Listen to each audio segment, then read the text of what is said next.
અવની ચોકડીના દ્રશ્યો છે, જ્યાં રોડ ઉપર ગેરકાયદેસર લારીઓ રાખી અને લારીઓ ધારકો જે છે એ અહીંયા રોડ ઉપર ગેરકાયદેસર વાહનો રાખી અને ધંધો કરતા હોય છે. અનેક વખત સોસાયટીના રહીશો દ્વારા અહીંથી તેમને હટાવવા માટે પ્રયત્નો કર્યા છે, પરંતુ મહાનગરપાલિકાના ભ્રષ્ટ અધિકારીઓ જે છે એ 500,000 રૂપિયા લઈ અને રોડ ઉપર જે બેફામ રીતે ગાળો બોલી અને જે લારી ધારકો છે એ અહીંયા બળજબરીપૂર્વક રોડ બંધ કરતા હોય છે.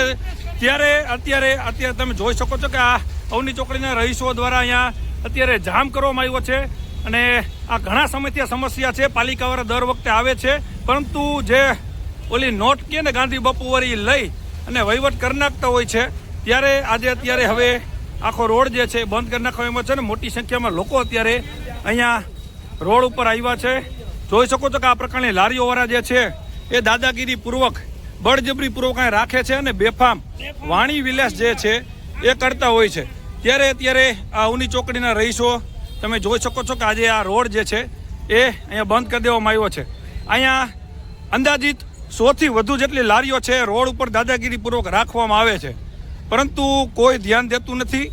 ત્યારે અત્યારે આ તમે જોઈ શકો છો કે લારીવાળાથી હટાવવામાં આવ્યા છે, પરંતુ મહાનગરપાલિકાને જે કામ કરવું જોઈએ કરતી નથી, એ વાસ્તવિકતા છે. ત્યારે અત્યારે આ રોડ જે છે એ બંધ કરી નાખવામાં આવ્યો છે અને મહાનગરપાલિકાને પણ જાણ કરવામાં આવી છે. મારું નામ પ્રકાશભાઈ અવસરભાઈ દેત્રોજા. સમસ્યા છે શું સમસ્યા એટલે કાયમી અહીંયા રેકડી હજારો વાર એને રિક્વેસ્ટ કરી ભાઈ તમે સાઈડમાં રાખો, વાહન હાલે એવી તમે સગવડ કરો, બધું આ તે. તો એમ કહીને ડેઈલીનો પ્રશ્ન છે. અમારે તો આ સામે ઘર છે, ગાડી વારવી હોય તો વરે નહીં કાંઈ નહીં, જેમ આવે એમ કહી દે તમારે થાય કરી લ્યો, તમારે જ્યાં જાવ અહીંયા જાઓ, અમારે અહીંથી જવાનું જ નથી. અને ફ્રૂટ ગારું એવું બોલે અને ફ્રૂટ જેમ તેમ આવીને ઉડાડી દે કે અમારી નુકસાની કરી ને અમારું આમ કર્યું, હવે અમે ફરિયાદ કરી આવશું, અમારા છોકરાઓને માર્યું ને ફલાણું ઢીકણું, 2-3 છોકરા અહીંયા ભેગા લઈ આવે. એટલે હું એમ કે આગળ કરે એટલે છોકરાને મારવાની એમ કે અમારા છોકરાને માર્યું, આવી બધી એવી વાંચીને ફ્રૂટ ઉડાડી દે કે અમારે 15,000ની નુકસાની, 10,000ની નુકસાની, અમે ફરિયાદ કરી આવશું. આવા બધા ધાક ધમકી આપે. નગરપાલિકાને હજી કેટલી વાર અરજીઓ કરી અને હજી અરજી લખેલી અને જાણે કરી અને કેટલી વાર સાહેબો આવે, ગાડીવાળા આવે, પછી આ લોકો વહી જાય ને વળી પાછા રાખી દે.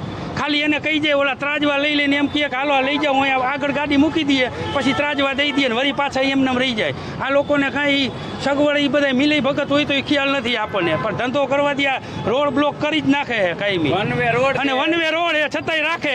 આમાં કંઈ પ્રશાસન કાંઈ પણ કરતું જ નથી. પ્રશાસનની મીઠી નજર જ હશે તો જ આ ધંધો થાય. ધર્મિષ્ઠાબેન દેસાઈ. અહીંયા છેલ્લા 8થી 10 વર્ષથી આ ગેરકાયદેસર શાક માર્કેટ ભરાય છે અને રોડ ઉપર ઊભા રહીએ અમને સ્થાનિક રહીશોને એટલી તકલીફ પડે છે અને અમે સેજે આઘાર્યું એમ કહી તો અમને ગાળો પણ દઈએ છે. બરાબર 10 વર્ષથી આ અમે બહુ સહન કરીએ છીએ અને આ બધાય શાક માર્કેટની યાર્ડમાં મારી નજર સામે ઘણા બધા બીજા પણ ધંધાઓ ચાલે છે જે હું તમને નથી જણાવતી, પણ આ બધું અટકાવવા માટે અમે વારંવાર રિક્વેસ્ટ કરેલી, અરજી પણ આપેલી છે. સાહેબ અહીંયા જે માર્કેટ હલાવવા આવે ને નીચે ઉતરીને મેં વારંવાર વિનંતી કરેલી છે કે સાહેબ આ હટાવો. સાહેબ ત્યારે આ પાડે છે, પણ 1% પણ એમાં કોઈ રિઝલ્ટ અત્યાર સુધીમાં અમને મળ્યું નથી. અમે અહીંયા અમારી ગાડીનેથી માંડીને બાઇકને આ સતત કંઈક ને કંઈક ઈજાઓ થતી હોય, અમે 10 વર્ષથી સહન કરીએ છીએ. તો મહેરબાની કરી અમે અરજીઓ પણ વારંવાર આપેલી છે, તો આ હટાવવા માટે અમે બધા વતી અપીલ કરીએ છીએ. હવે અમે થાકી ગયા છીએ. રાખજીભાઈ છગનભાઈ ઓગણજા. અત્યારે રોડ બંધ કર્યો શું કામ? હવે અહીંયા બકાલાવાળા કોઈને હાલવા નથી દેતા, અમારા વાહન નથી લેતા, અમારા છોકરાઓને સ્કૂલેથી આવવું હોય તો એ ટ્રાફિક થાય છે, અસભ્ય વર્તન કરે છે અને મજા આવે એમ બોલે ને મજા આવે ને બાજે ફરિયાદ કરવી ગમે એમ. તો આ બધું આ હડતાલી એક શું કાંઈ ખબર નથી પડતી અને ગમે ત્યારે રસ્તો બંધ કરવાનો થાય. નકર અમે કાલનું આનું નિરાકરણ નહીં આવે તો અમે જન આંદોલન કરશું. એમ કે આવો એટલે આ બધા ઠેકે ભેકે થઈ જાય. પછી તમે અહીંથી વહી જાઓ, તમે આઈને બેહવાના તો નથી, તમે અહીંથી વહી જાઓ પછી વળી પાછા આવી જાય. હવે પાછા એ આવશે તો અમે આ લારીઓની બધું જવા દઈશું. થોડાક તમે એને નગરપાલિકાને આ ધ્યાનમાં તમે 3-4 થોડું કાંઈ હે ને થોડું કડક રાખો. બસ એનું શેરીવાળાને પ્રોબ્લેમ ન પડે ને કાંઈ મગજમારી ન થાય. વસ્તુ એ પૂરો કરવાની વાત છે હવે એમની રેગ્યુલર અહીંયા આવી